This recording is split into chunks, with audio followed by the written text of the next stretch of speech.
In an increasingly polarized world, communities are retreating into their own circles, leading to prejudice, scapegoating, discrimination, and fear. The Interfaith Experience was designed to dismantle these barriers by fostering personal connections, building trust, and cultivating mutual respect across religious and social divides. This experiential learning initiative brought together interfaith peacebuilders who integrated their personal reflections and lived experiences into practical peace-building efforts. The participants developed facilitation skills, sharing tools, and built a network of peace champions committed to promoting harmony and social cohesion. This is one of the programs that I would recommend to be used in our interfaith dialogue, because it doesn't have academic papers, it doesn't have people having to discuss deep theological questions, but we use exercises and reflections and meditations and storytelling.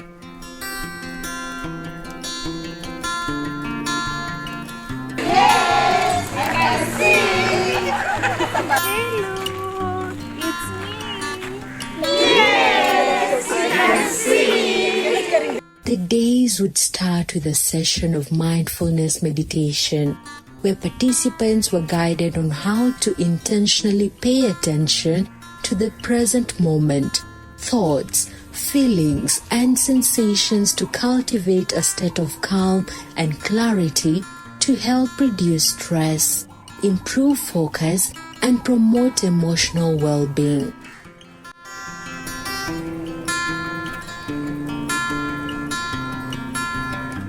The objective of the Interfaith Experience was to help us as peace practitioners, as staff, as partners of GISRA, to be able to look into ourselves, to look at our prejudices, to look at factors that sometimes hinder our collective and individual action when we do peace-building work and interfaith work. It's not a workshop as such, but it's full of practical sharing.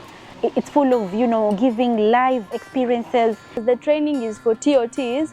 I've got to learn the experience of being a facilitator. I was a facilitator for the first time and I really enjoyed facilitating. I got that experience and I'm so grateful for that. What makes this Interfaith Experience a little bit different, I find, from a lot of workshops or trainings? It's an experience, so it's not, let's say, with PowerPoints or and because if you experience it, it really hits home. There are these games that were played along the week. The trust building, storytelling, and even there's one of reflection. There's one that you are told to close our eyes and you're taken through our own journey. And through that journey of closing your eyes and reflection, just being guided, you are able to reflect on ourselves and what we will want the people we work with, our community, even the people we live with, to remember us with. My greatest experience was to go into a mosque and participate in Muslim Friday prayers, where we were taken through the process of washing our feet and preparing to come for prayer as clean people. It was a moving experience. In the past, I had peeped into mosques, but I have never entered and participated in the prayers as I did during this workshop. Wale ambao kwamba si Waislamu, don't fear. Tutaruhusiwa pia kuingia ndani na kuona vile ambavyo kwamba tunafanya. You can even experience. Tutatawadha sote, Waislamu na wasiokuwa Waislamu. I will show you how to do it. Nimefurahi pia kuingia hata msikitini for the first time. Hiyo pia imenijenga na nimejifunza mambo mengi. Allahu Allahu Allahu Allah Allahu Allahu Allah. Like today when we went to the mosque, I'm sure the members of that mosque will be open to other faiths also, because they saw them within their mosque and the religious leader had accepted them.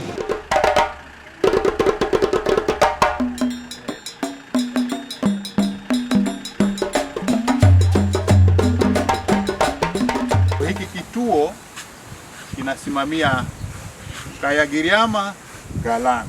Kwa hivyo kwa jina maarufu ambalo kinajulikana kinaitwa Mekatilwa Menza Cultural Resource and Rescue Center. Ni kituo ambacho kina serve mambo mawili. Moja ni kuweka mila na tamaduni zetu, na ingine kinahifadhi wazee ambao wametuhumiwa. Kama vile mnavyojua, Kilifi County inaongoza kwa mauaji ya wazee. Kwa hivyo ni sehemu ya kuhifadhi wazee wale ambao wamepata shida kule kwa jamii.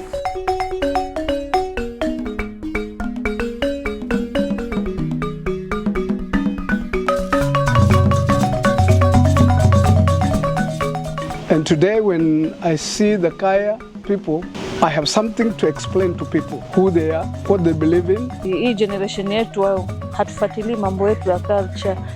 Mtu akishasoma ni basi hivyo. Sasa kuinteract hivi mpaka tukaenda tukainteract na wale wazee imekuwa ni vizuri, kwa sababu kuna vitu vyenye kwa sivijui nimevisoma. In a special way, visiting the Kaya and seeing and listening to their belief, you come to appreciate them because they believe the same things as Christians we believe. Na vitu vokaa sisi hapa tumekaa kama ndugu. Hatukukaa kwamba huyu ni shekhe, huyu ni pastor, huyu ni bishop, lakini tulikaa katika level moja wale watu wote. Tukajiona kwamba sisi tumekuja hapa ni wanafunzi, zile kofia zetu tuliziweka nje hatukuwa nazo katika training. Ndio training yetu ikawa mzuri zaidi. And of course we had a trip to the church and the mosque, and for me as a Muslim, it was a wonderful experience. You can't always know all about the other religion. Just understanding the symbols and understanding, the sacrifice made, the symbols in the church was a very good experience for me. We have also learned in the process that there are also prejudices, there are biases, there are perceptions, there are stereotypes that we ourselves have or our communities have in relation to what we feel about the other person's religion. This is the altar. This is where the sacrifice of the cross is accomplished. We have a cross up there and the altar here. For a long time, despite my many years of experience, I didn't know the meaning of a cathedral. But it was after we visited the St. Anthony's Cathedral in Malindi here. Now I got a full explanation.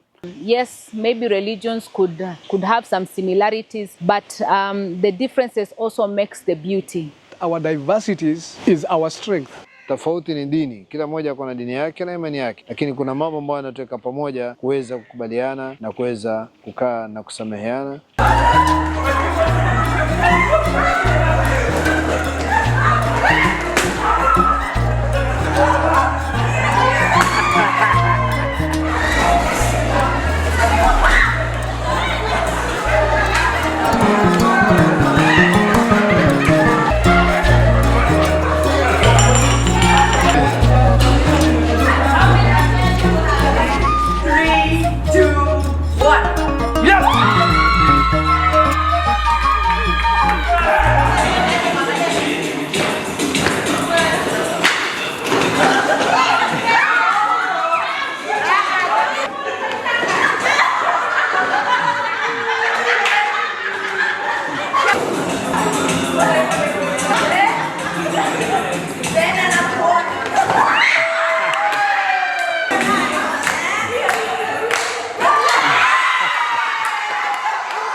We know that partners can carry this training to their communities, and we've been able to visit various religious holy spaces, and we think if we can pursue this, even at the end of GISRA, it will be one of the important skills that have been imparted to the partners to continue building peace, to continue supporting harmonious coexistence, and addressing conflicts, especially those that emanate from religious interpretation and perceptions and biases. As the sun sets on the Interfaith Experience, it rises on a new dawn for these once strangers, now kindred spirits. They arrived a week ago, a mosaic of faiths, their hearts and minds vessels of inherited beliefs. Today, they depart as a unified force, their spirits interwoven with threads of shared laughter, tears, the profound understanding that the path to peace is paved not with the sameness of our beliefs, but with the celebration of our diverse ways of finding the divine. The lessons learned here were not confined to textbooks or lecture halls. They were etched in the shared silence of multi-faith prayer, in the vibrant dance of cultural exchange, and in the raw vulnerability of personal stories that bridge chasms of misunderstanding. These participants are no longer just members of their respective communities and religions. They are now ambassadors of a new possibility, living proof that when we dare to truly see one another, we don't just tolerate our differences, we fall in love with them. The interfaith experience has ended, but the mission has just begun. The real question is, as they return to a world so often fractured by faith, will the echo of this one extraordinary week be loud enough to inspire us all? Hello, it's me! Yes, we can see! I can proudly say I am better equipped to go out and live with other religions and appreciate their way of worship and allow them to be. I think this has been the most successful event or activity I have ever attended. And I am sure that it shall improve our designing of programs, it shall improve our implementation of programs, especially when it comes to interreligious dialogue programming. Tutayabeba na tumeyabeba, tutayaleta huko nyanjani ili watu waweze kufundishana zaidi, ili watu walete ule umoja mzuri katika nchi ya Kenya. And we believe that the TOTs who have emerged from this experience will take this back to the institutions. They will take it back to their families and continue the art of interfaith experience with a view of breaking prejudices. I'm committing to take these lessons that I have gained outside there, incorporate in my work that I do. I can say I leave the interfaith experience meeting a better person, a more knowledgeable person than I came. It has been a journey with a lot of success. It has been a journey of putting a smile to our women. It has been a journey with blessings from God, blessings from the choir, blessing from the mosque, blessing from the church, and blessing from the community.